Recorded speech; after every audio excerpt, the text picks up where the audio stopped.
మందకృష్ణ మాదిగా మొన్న మాట్లాడితే ఏమంటా ఉన్నాడంటే కృష్ణుడు మా బావ అని చెప్పేసి చెప్పుకుంటూ కొన్ని సంబోధిస్తే ఇటువంటి కట్టుకథలు 100 చెప్పచ్చు అని చెప్పేసి ఒక బ్రాహ్మణుడు చెప్తా ఉన్నాడు.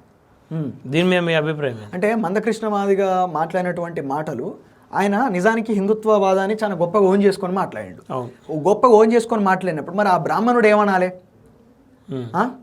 కట్టుకథ అన్నమంటే ఇప్పుడు మాదిగలకు కృష్ణుడు బావైతాడు అని చెప్పని ఆ సంబంధాన్ని ఆ అనుబంధాన్ని నువ్వు ఒప్పుకుంటలేవు. అంటే ఎందుకు వివక్షతోడు ఒప్పుకుంటలేవు నువ్వు? కట్టుకథ పురాణాలన్నీ కట్టుకథలే, ఇది కట్టుకథ అని చెప్పి ప్రత్యేకంగా అంటాడంటే నువ్వు ఆ అనుబంధాన్ని ఆ బాంధవ్యాన్ని నువ్వు ఒప్పుకుంటలేవు. అంటే మాలమాదిగలకు బ్రాహ్మణులకు క్షత్రియులకు వైశ్యులకు ఈ 4 వర్ణాలకు అవినాభావ సంబంధమో లేకపోతే బాంధవ్యమో ఉన్నది అని చెప్పి పురాణాలలో కొన్ని రెఫరెన్సులు తీసుకొచ్చి చెప్తా అంటే నువ్వు ఒప్పుకుంటలేవు. అంటే అది వాడి లోపల ఉన్నటువంటి వివక్ష. అది ఇప్పుడు దేవుడు లేడు, రాముడు తప్పు, కృష్ణుడు తప్పు, ఇవన్నీ కట్టుకథలు అంటేనేమో నువ్వు ఆ బ్రాహ్మణుడు ఎవడో వచ్చి గట్టిగా మాట్లాడాలి. వాడు ఏమంటాడు? నువ్వు చెప్పేది కట్టుకథ అంటాడు. కట్టుకథలే కదా, అన్ని కట్టుకథలే కదా. మనకు చరిత్రకు సాక్ష్యం ఉంటుందన్న ఎప్పటికైనా. పురాణం ఊహాజనితం, కల్పితం, కాల్పనిక కథలు అవన్నీ. ఎవరి విశ్వాసాల అన్నీ కూడా కాల్పనిక కథలే. యేసు ప్రభువు కూడా ఉన్నాడనడానికి నీకు అది టైటిలే అంటారు కొంతమంది. యేసు ప్రభువు ఉన్నాడు, తిరిగిండు, నాడే ఆడిండు అనడానికి కూడా పెద్ద ఆధారాలు ఏం లేవు.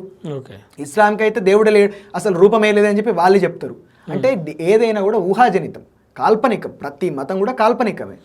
ఇప్పుడు ఇది ఏ దారి తీస్తా అని చెప్పేసి మీరు భావిస్తూ ఉన్నారు? ఒకవైపు క్రిస్టియన్ సంఘాలు మౌనంగా ఉంటున్నాయి, హిందూ సంఘాలు రెచ్చిపోతూ ఉన్నాయి, స్టేటస్లు పెడతా ఉన్నారు, పోస్టులు చేస్తూ ఉన్నారు, సోషల్ మీడియా పూర్తిగా అల్జడి చేసే ప్రయత్నం చేస్తూ ఉన్నారు. ఇది ఇంకా ఎక్కువ కావాలి, ఇంకా ఇట్లాంటి వివక్షపూరితమైనటువంటి సంఘటనలు ఎన్ని ఎక్కువ జరిగితే అప్పుడు అంత తెలివి, అంత బుద్ధి, అంత జ్ఞానము, జరిగేటటువంటి డ్యామేజ్ గురించి ఇప్పుడు బానిసలుగా ఉన్నటువంటి మన బీసీ ఎస్సీ ఎస్టీ సమాజానికి ఒక స్పృహ అనేది ఎప్పుడైనా నీ దాకా నా దాకా వస్తేనే నా బాధ నాదైతే నీ బాధ నీదవుతుంది అంటే తెలుస్తుంది. మన దాకా వస్తే తప్పించి తెలియదు, అంతే కదా.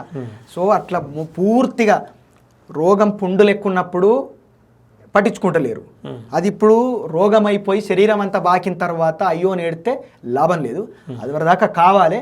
అయినప్పుడు అప్పుడు ఒక ఎక్స్ట్రీమ్ లెవెల్లో భారతదేశం లోపల బీసీ ఎస్సీ ఎస్టీ సామాజిక వర్గాల దగ్గర నుంచి విప్లవం వస్తుంది. వచ్చినప్పుడు మరి అది రావద్దు. కలలు కాదు కాదన్న, వాస్తవం చెప్తున్నా. భవిష్యత్తు జరుగుతుంది, టైం పడుతుంది. ఎందుకంటే ఇప్పుడు క్యాన్సర్ వచ్చిన ఎంబడే చంపేది, అదొక టైం టేకింగ్ ప్రాసెస్. ఎయిడ్స్ వచ్చిన ఎంబడే చంపేది, ఒక టైం టేకింగ్ ప్రాసెస్. ఇది కూడా అంతే. ఇది ఒక అంటు రోగం లెక్క, ఇది ఒక వస్తే పోనేటువంటి రోగం లెక్క, మరణానికి దారితీసే రోగం లెక్క. ఇప్పుడు ఈ తీర్పు పైన డబ్బులు ఇస్తే బీజేపీలో ఉన్నటువంటి దళితులు వచ్చి స్వాతాలు చేసి పూలదండలు వేసి పాలాభిషేకాలు చేసే రీతిగా అనిపిస్తూ ఉంది. ఎవరికి? డైరెక్ట్ ప్రభుత్వాలకు కావచ్చు, లేదంటే తీర్పు ఇచ్చినటువంటి పెద్దవాళ్ళకు కావచ్చు. అదే అన్న, ఇప్పుడు మీరు చూడండి, ఎస్సీల మీద, ఎస్టీల మీద, బీసీల మీద వ్యతిరేకంగా వచ్చినటువంటి తీర్పులు ఎవరి చూసినా ఎక్స్ట్రీమ్ ఈ మనువాద సంఘాలు ఏవైతే ఉన్నాయో వాళ్ళు వాటిని ఓన్ చేసుకుంటారు. ఎందుకంటే ఇప్పుడు వాళ్ళ దృష్టిలో వాడు మనోడు అనుకున్నాడు ఎవడైతే ఉంటాడో వాడు తప్పు చేసిన వాడి దృష్టిలో గొప్పే. వాడు దాన్ని తప్పనడు. అదే తప్పు అవతలోడు చేస్తే వాడు ఉగ్రవాది, వాడు నక్సలైట్ అవుతాడు, లేకపోతే వాడు టెర్రరిస్ట్ అవుతాడు, వాడు దేశద్రోహి అయిపోతాడు వాడు. కాకపోతే వాని దగ్గర ఉండే చేసినోడు తప్పు కాదు. ఎందుకంటే నిన్నటి సంఘటన ఒకటి బీహార్లో జరిగింది. అంతకుముందు బిల్కిస్ బాను అనేటటువంటి ఒక మహిళను గుజరాత్ రియోట్స్ టైం లోపల ఆమె కుటుంబాన్ని కంప్లీట్గా చంపేసి, ఆమె కుటుంబాన్ని మొత్తం లేకుండా చేసి ఆమె మీద 9 మంది అత్యాచారం చేశారు. 9 మంది అత్యాచారం చేశారు. తెల్లారు లేస్తే ఇంటి పక్కకున్న వాళ్ళే, అంతా మళ్ళీ ఎవరో కాదు.